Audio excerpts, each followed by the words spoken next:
Hello everyone and welcome back. You may have noticed in the last couple videos that I have a refreshed background. It's not entirely new, there's a lot of the same things there, but I have technically moved rooms. And I realized I've never really talked about any of the stuff that's behind me or around me because there's more that you don't see. And I figured this was the perfect opportunity to go over some of the interesting stories and facts about the things that I have collected over the years. So I have donned my Victorian reproduction gown from Witchy Vintage because it only seemed appropriate, have accidentally had my hair dyed to match the settee that I am sitting on, and I am ready to share some of my stories with you. Because I have been collecting antiques for a really long time. To be honest, longer than I remember, just simply because we have a lot of family pieces that have been kept over the years as well. So I've always been around a lot of older things, even though I've lived mostly in modern houses. Which means that though I have a lot of stuff to show you today, most of it, almost all of it, was not acquired for the purposes of filming, but is now used for that. I am going to try and talk about where some of the source material is for these things, but the vast majority of it was collected when I lived in Williamsburg, Virginia, because they have a lot of antique stores. They have an entire antique mall. I picked up a lot of 19th century pieces while I lived there because those weren't the popular thing in the land of the 18th century colonial era. So they ended up being pretty inexpensive and easy to find for that reason. Hopefully someday I'll be able to take the time to research every single piece, but for today I'm going to be telling you a lot of my own personal stories and talking a little bit about what I do know. Starting with the most obvious piece, the settee. The thing that I am always sitting on in all of my videos. I did not set out to buy a settee. I ended up going with some friends to an auction house in Richmond, and no one wanted this. So it went for, I think, about $50. It was more of a problem to get it into the vehicle that we had driven there than anything else. It was definitely an impulse buy that I did not really plan for appropriately, but it is an absolutely gorgeous piece. It, as far as I can tell, is all original. The fabric is a silk velvet, the trim seems original, it certainly has enough dust collected in the crevices to be original. I'm guessing it's from somewhere around the 1870s because it has a combination of a few different things such as the curlicues on the back as well as the rather abstracted, sort of medieval gargoyle-looking birds on the arms that speak to it being from the era where they were very inspired by the Renaissance or the Gothic. So 1870s kind of sits in the middle of that, but it could definitely be on either end. I'm not an expert when it comes to furniture. I've just stared at a lot of old things for a very long time. So instinctually, that's where I'm going. To the side of my settee, which you will have never seen, is a little side table that has the daintiest, prettiest legs that I am constantly terrified of breaking.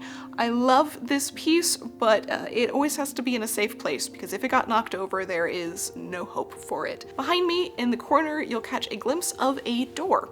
This is what I call my door to nowhere because it's actually off of a piece of furniture, probably some sort of large armoire or cabinet of some type.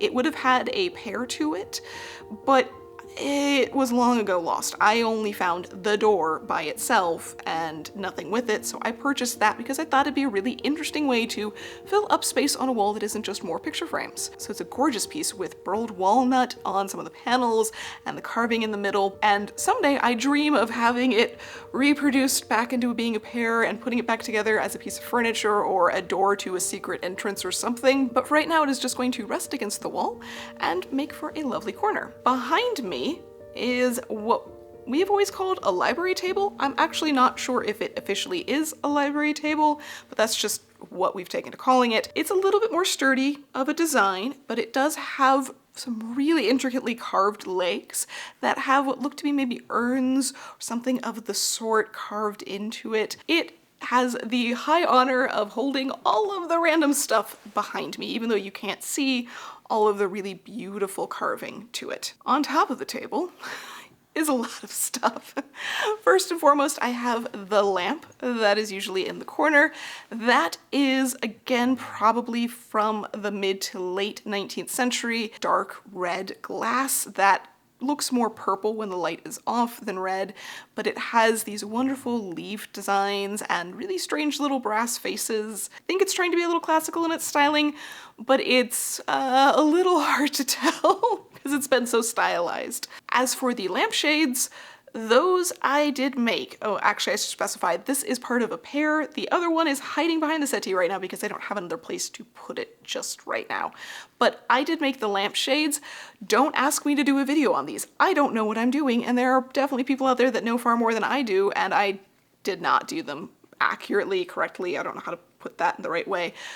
But they are made up of a silk fabric with dyed lace on top that I actually trimmed out the embroidered part. It's originally, I think, a 19-teens or 20s blouse that had been well loved, and all of the netting on the lace was completely destroyed.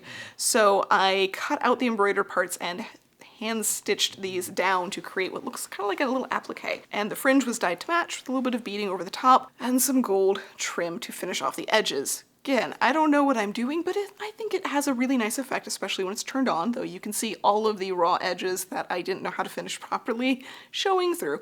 But we're not going to talk about that. Carrying on over, I have this framed artwork from Caitlin McCarthy that Abby gifted both Chrissy and I a few years ago. So we have a trio of witches for a trio of very witchy ladies. Next to that is a box that I featured when I talked about rubber, because it's actually made of a vulcanite or gutta percha. It's a molded rubber of sorts, just a very hard rubber. So it's a really interesting style because that didn't last very long. Obviously, at some point, we added in other types of plastics and celluloids and things like that in order to replace it. So that's from a very small window of time when that was a popular thing. And that actually holds all of my postcards that I've gotten from friends, or different little pieces of art or antique photographs, just a variety of different special paper items. Carrying on over, I have a few books.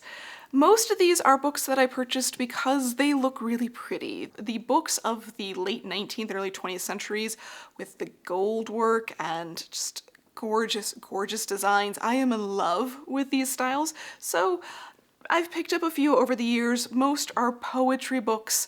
I've also managed a few more interesting ones. One of my favorites sits on top here and is actually an entire book about the wealthy American women that went over to Europe to snag themselves a royal husband or husband of high standing. And it's in French, so it is just making fun of American women from the early 1900s the whole way through. It is fantastically amusing if you want to learn insults in French from the early 1900s. And next to it is one of the more special books to me. It's just The Wonders of Italy, which doesn't seem particularly relevant, but my grandfather actually purchased and brought home this book when he was in Italy in World War II. He was part of the 1st Armored Tank Division that went through northern Africa and up into Italy, and he picked this up while he was there and brought it back along with a few other fun and interesting items. So that one holds a special place along with all of those other trinkets when it comes to family memories. Behind that is one of the few modern pieces, I suppose, and that is this little vase that I picked up from LACMA, and it's made by a modern artist who does arts and crafts style pieces like this. So this is particularly special to me because it's one of my favorite eras in terms of styling and one of my favorite museums, and I've had a lot of wonderful personal experiences there.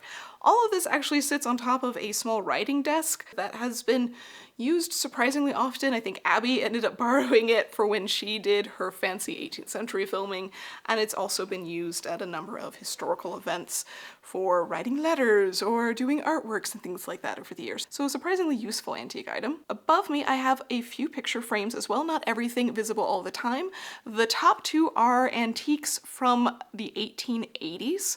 I can specify that because I've taken one of them apart to pull the print out very carefully. The other one will have its print replaced soon as well. And there was a piece of newspaper behind it from the 1880s. These were actually purchased by my grandmother, I believe in the 1940s. So they are also family pieces in a way. They've been with the family certainly longer than they were anywhere else. but the art pieces are definitely being saved. They just won't be in these frames for right now. The one print that has been replaced is a new print by Swan Bones, and below these two frames I have 3 more. The middle one is an antique that has a print by Marlo Loon, and on either side I have 2 reproduction frames that are meant for tin types from Catherine Segura, who runs CAS Photography. She actually sells these reproduction frames as well as doing tin types, and they're going to be fixed up with these 2 tiny little prints from Jody Monochrome Art. So those are things that will be fixed up very shortly. Off to the right of all of this, I have an Etagere. This piece is my pride and joy and has terrified every single moving company as it's made its way across the country. It's also likely from probably the 1880s or so, late 19th century. It is incredibly delicate to look at. It's a little wobbly, could probably use some reinforcement on the back. The vast majority of the back is a mirror, which is one of the reasons why it's not behind me all of the time in filming, because that is a nightmare to deal with the fact that you can always see reflection in it. And it's just a really intricate and interesting piece. This is a strange type of furniture that was only around for a short while.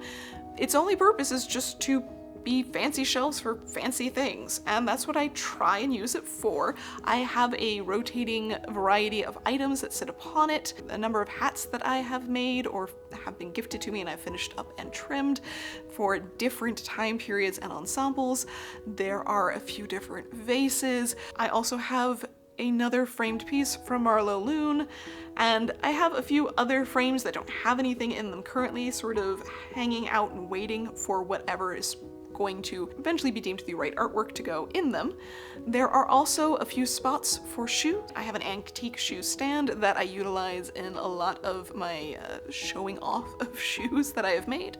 So there's a rotating pair up there depending on what I have worked on most recently.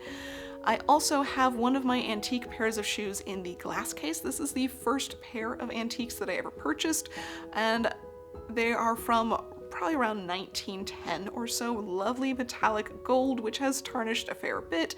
They've seen their fair share of wear and tear, and I have replaced the insole at some point because that was just so worn out, and I actually wore these. I know, sacrilege. I wore them for an indoor event back in 2012 when all of the 1912 stuff was all the rage, and I couldn't get a hold of any other shoes at the time, nor did I know how to make my own just yet. I also have this beautiful black vase. It's a matte black, which you would think would make everything on it disappear, but it has just enough sheen to really show off the intricate design on it. Down at the bottom, we also have my History of the World 2-part series books. I have yet to actually dig into reading these to see how horrendously inaccurate they are, considering how old they are, but maybe that'll be a good light read for amusement or horror some point in the near future. I also have a hand fan that my mother purchased in Spain a few decades ago, as well as a Art Nouveau glove box. So variety of different things. Like I said, there is not a set variety of items on the Etagere at any given time. As I acquire new things or find new interests, it will get changed out. But that is roughly the variety that tends to be there. To either side of the Etagere are 2 beautiful brass urns that I have filled with peacock feathers because that seemed like the only thing that would match the size and grandeur of these items. I know nothing about them. They are actually coordinating, not identical. They have different designs on them. This is the style that you can find in a lot of imagery that shows aesthetic movement decor, so it's definitely at that latter part of the 19th century where they were made. I don't know. I've never come across other examples of this, and it's just a very lucky purchase from a very dusty warehouse many years ago, and they are probably my most used items when it comes to photo shoots. Continuing over to the right, I decided in this new space to set it up with essentially 3 different areas. Behind me is all of my Victorian. To the right side, as we turn the corner, it turns to be a bit more vintage. I have not finished decorating this corner just yet. I do want to put some things on the walls. I have some frames and want to get some other pieces to add to this, but it is all anchored by one of the most important pieces that I own, my radio. So this radio is original to the 1930s, and it is still working, although admittedly it is not the original radio inside. I purchased this from someone who specialized in restoring pieces like this, and he happened to know that this particular style of radio fits with a radio from the 1970s, because you have to have all the dials and things in the same positions in order for them to match up correctly, and it has one option that would make it a functioning AM/FM radio, so I'm actually able to listen to modern channels. So it does still function, even if it is technically a 1970s radio inside, which I feel like is an antique unto its own right at this point in time. On top of this, I have a few of my more vintage pieces. The hat that I made last year for my 1915 ensemble.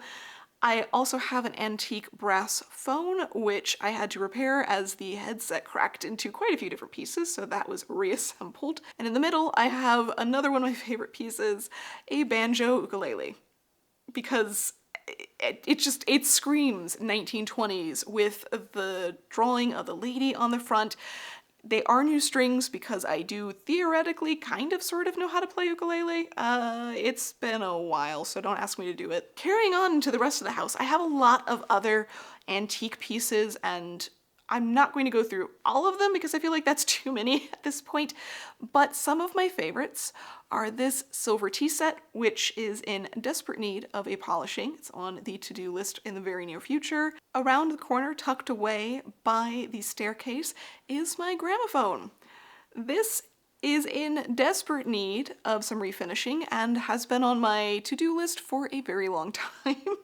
It is still working, but it needs to be degunked, meaning I need to take apart the whole thing, clean it, re-grease it, and put it back together. Maybe I'll do a whole video on that. I also really want to refinish the horn portion as well, because the enamel's rusted and worn away. I have quite a few records for this because this particular gramophone is interesting in the fact that it does not work with the vast majority of records out there. They try to be extra tricky by making the post in the middle a little bit larger than it should be, and that means that only their brand fits unless you want to drill out the center of other records. So I have a pretty decent set. I haven't listened to most of them. I don't know most of them, but eventually I will get it all back into working order and we can listen to some of them. Some of them I don't think need to be heard by modern ears again. And all of that generally rounds up the vast majority of my favorite pieces within the house. And there are definitely a few pieces that I will have forgotten to talk about.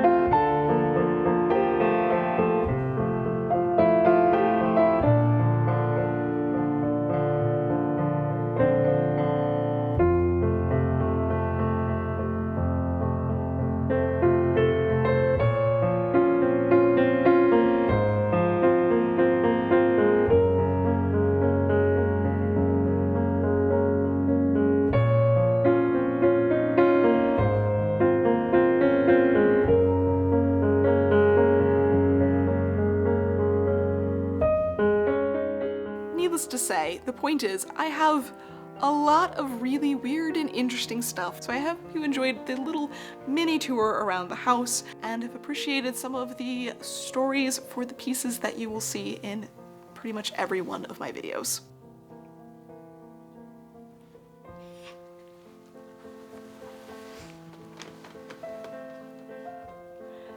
And just so you know, this is also probably Bailey's favorite place in the entire house. She will spend almost all day on the settee going back and forth between the two pillows. So the vast majority of the time, where can Bailey be found? Right here basking in the sunlight.